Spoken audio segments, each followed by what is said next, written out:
पटंगिया चढ़ाई के सटल पेट से पेट बरा से डाल के हिलवली निकलल माल से पेट डाल के हिलवली।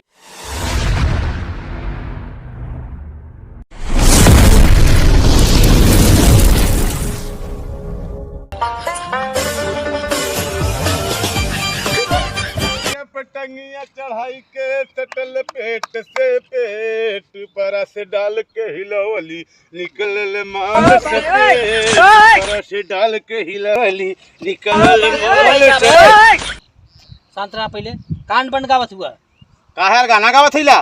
गाना गावे तो बंद गई बा।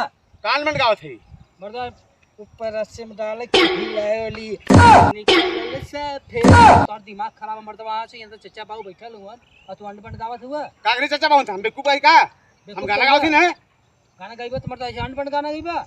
एकर मतलब हम तुके बताई बतावा था। चल चला हई देखा चचा ना अंड बंद गावत हुआ ना। भाग लिया ये गाना का गावत हुआ? ये गांव घर रौला ना। अरे चचा हम गाना गावत का के सुनाई का आप लोग के? एकर मतलब बताइबा अंड बंद गावत हुआ। हां अरे टंगिया पटंगिया चढ़ाई के सटल पेट से पेट ऊपरा से डाल के हिलवली त निकलल माल से पेट। ए फिर फालतू बोलत हुआ। तू गाना कहीं पे बड़ी मार मरी में गायला का गुरगा को विदेश का का यार विदेश का तो अंड बंद गईबा हम तू। बगला कहिला अंड बंद गईबा तू।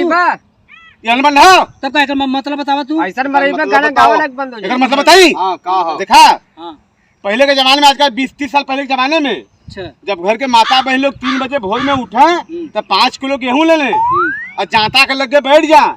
एक जने ओ बगल एक जने ए बगल तो उनकर गोड़ उनके ऊपर उनकर गोड़ उनके ऊपर बैठ के एक पसर गेहूं लेके उनमें डाल के जब दोनों जने मिल के हिलावे तो उनमें से आटा सफेद निकल। एकर यह मतलब है। अच्छा अच्छा वो चचा तू लोग तो जानत रहले सही कहा तू। सही ये देखो हमें से देखा सही है सही सही हमने तो सोचली चचा की अंड बंड गावत। अंड बंद गावत सही है है भाई। अरे यार पहले के जमाना से अब के अंतर है ना। हमने नाना जानी ला। कुछ जाना है जमाने में कि पहले के जमाने में काका होत रहल। सही रहल लेकिन इसकी ठीक है भाई बड़ बुजुर्ग करलन तो समझत हूं लेकिन आजकल का लवंडर ना समझे। बड़ा बुजुर्ग समझ तू सबकी ना समझत है आजकल जो नया नया बिटहनी लवंडी भैल बा ना लेके पोपो दिन भर देखा था ना तू लोग ना समझत है। अच्छा ठीक है भाई लेकिन मत गा। अगर कुछ जाना करल करे तब बूढ़ पुरानियन का संगत करबे तब पुराने चीज के बारे में जानबे। अरे भाई उते जनबे चला ठीक है करबा। भाई जा जा। अच्छा चल पा लगी ना।